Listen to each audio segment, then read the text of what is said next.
Today I'm going to be talking about the new Windows 8.1, which is set to be released in April 2014. They've made a few tiny tweaks which may make your life a bit easier or may not. There's a slightly different start screen. At the bottom of it there is a down arrow which will then open up all the apps which you've got on your machine. Sticking with the start screen, you've got different size tiles you can have now: large, wide, medium and small. However, all apps will not be able to support this, but the option is there nevertheless. Finally, they've realized that we're not all boffins, and they've actually given us clues of where and what is going on with this new interface. If the clues weren't enough, they've also given you help and tips what and how to get around, how to start apps, basic actions, your accounts and files, settings, etc, etc. You have now got the option to boot from old style desktop. There's an app here which tells you is there. You just click the tile and go through and it'll tell you a bit more in-depth detail. I don't know whether this is a good feature or a bad feature. When you install a new app, it doesn't go directly to the start screen again. The tile would not go there. It goes to the all apps page, which you get to by swiping down. However, there is a risk that some people will install something and not know it's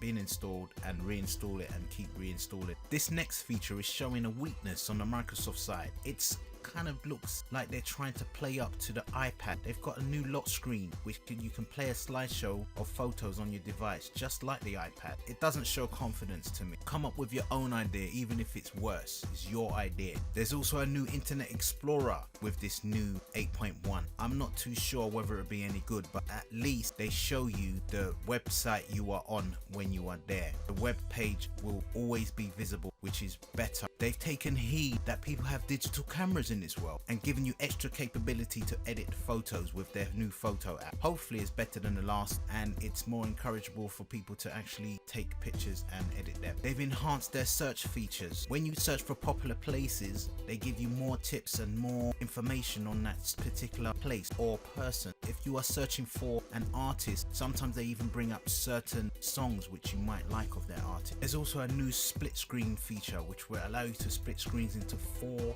adjustable screens depending on your display resolution. For example, you can add 2 split screens and add a 3rd screen. Apparently there's much more settings on Windows 8.1 than there was formerly on their Metro style intro, so there'll be no need to go to the control panel on the desktop. They've also redesigned the Windows Store, giving you more information at a touch of a button without having to open tabs or click further. They've also recognized that SkyDrive is a part of people's lives, and now you can sync your documents without the need to install a separate desktop client. And last but definitely not least, the return of the start button. Yes, due to popular demand, the start button is back finally, so that people can actually know how to shut off their computer. It's not the same as the old Windows 7, but is a start button nevertheless. Thank you, Microsoft, thank you.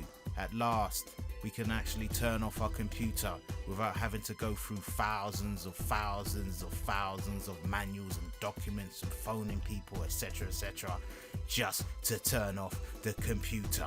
Thank you, Microsoft. I hope I've informed you a bit. Until next time, rate, comment and subscribe.